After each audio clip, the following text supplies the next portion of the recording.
Hoca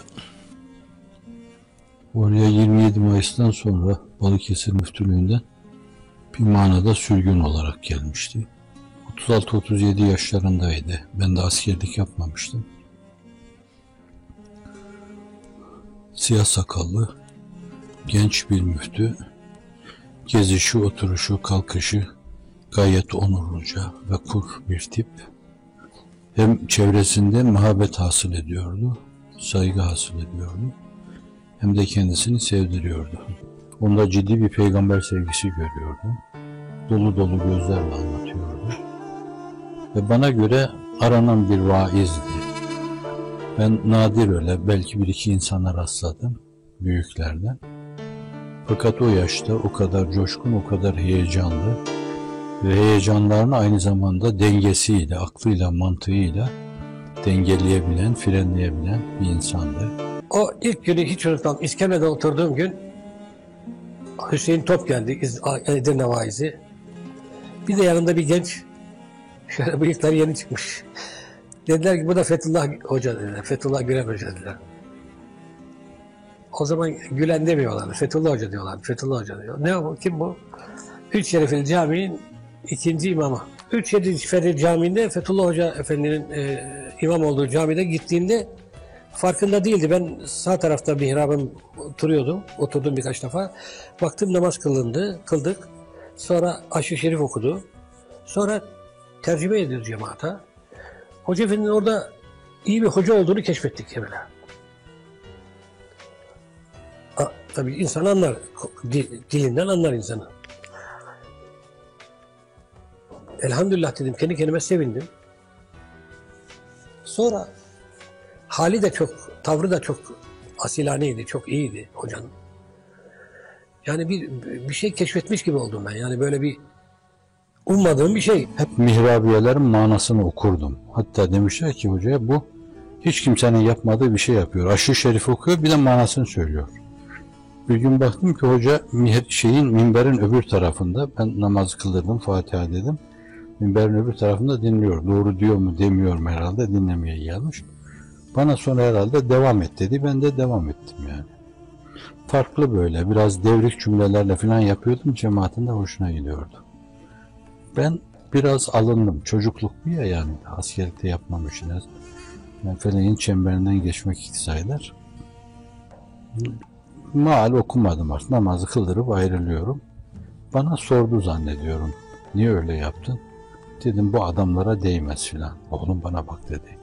Öyle hemen bir şeyde böyle bozguna uğrayacaksan yapamazsın bu işi falan, hiç unutma. Bir itap, bir tembihte bulundu. Ben de Allah razı olsun dedim. Demek bu işi devam ettirmek lazım. Şimdi Hoca Efendi başka hocalara benzemiyordu. Yani Edirne'de benim gördüğüm çok genç yaşına rağmen çok olgun, çok vakur ve devamlı orada bürokraside çalışan, velayette, bürokraside çalışan, marifte çalışan, yüksek tahsilli değerli gençlerle hep arkadaştı hoca orada. Arkadaşları vardı, dostları vardı. Onların içerisinde Edebiyat Fakültesi'ne falan devam edenlerle ders okuyorlardı Hoca Efendi. Ders okutuyordu.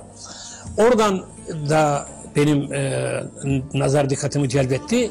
Bir gün Yaşar Hocam değil de ondan evvelki müftü Ali Sarımsak diye birisi vardı Karadenizli. O imam oturuyoruz müftülükte. Bir cemiyeti sırriyeden bahsedildi yani. Türk toplumunu öteden beri dinamitlemiş temelden. Bir yeraltı dünyasından bahsedildi.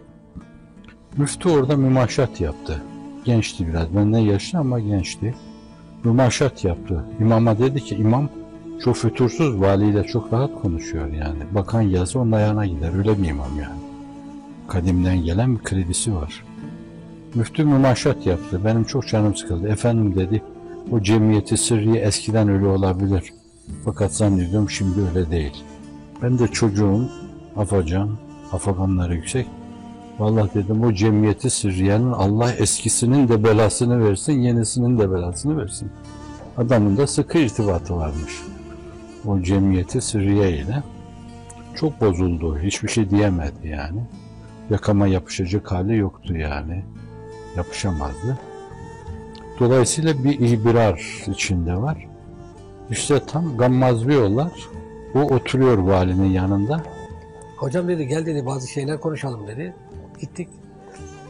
Çok din düşmanı bir marif müdürü vardı orada. Hocanın da düşmanı. Tabii hoca benden eski orada. Ben yeniyim Edirne'de. Ben baktım kim hocayı şikayet edebilir? Aklıma marif müdürü geldi. Sonra da anladık ki bizim eski caminin imamı efendi de şikayet edermiş. Yaşlı başlı adamsın sen, ne istiyorsun çocuktan? Genç daha. Hoca efendi orada genç. Askere gitmemiş daha. Şimdi ben vilayete çağırdım, gittim, baktım valinin yanında oturuyor.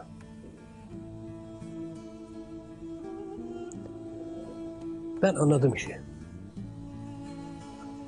Sezdim yani. Nasılsınız efendim? Hoş beş kahve içtik şuradan buradan. Ya hocam dedi bu bir imamınız varmış dedi. Evet neymiş bu? Bu dedi çok ileri geri konuşuyormuş dedi. Marif camiasından şikayetler geliyor dedi. Hayır dedim. Biz o arkadaştan çok memnunuz. Çok asil bir arkadaş.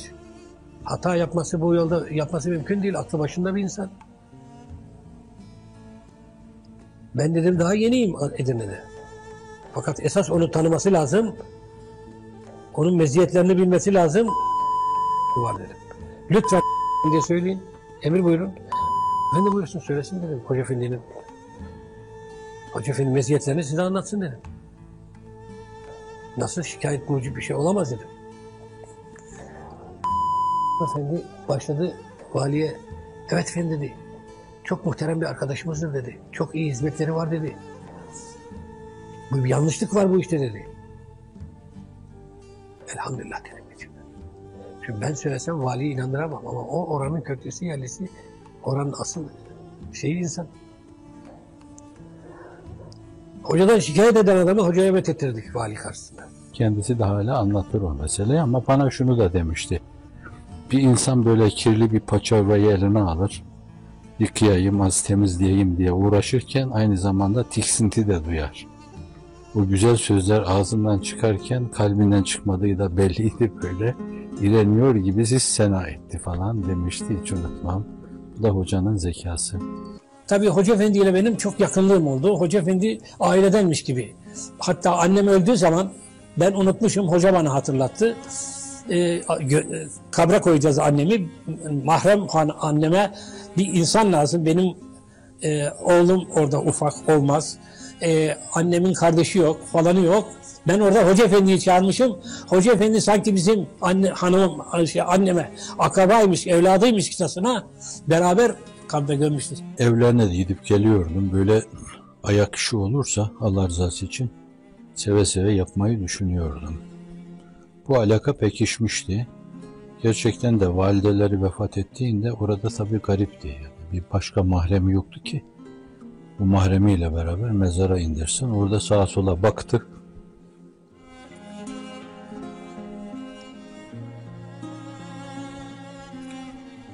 Kurbetisinin depreşmesi. Mazurdur. Gözü bana ilişince sen gel dedi. İri yarı bir mübarek, muhtereme bir kadındı. Allah'ın rahmeti üzerine olsun. Mezara ikimiz indirdik onu. Öyle bir alakanın neticesi beni aile efradından biri gibi gördü. Askere giderken de zaten ayrılırken de istasyona gelenlerden birisi oydu, uğurlamıştı. Bu da en derin nadirattan bir şeydir yani. Bir genç imamdım orada. Bazı kimseler beni teşhiye gelmişlerdi fakat o da gelmişti gece.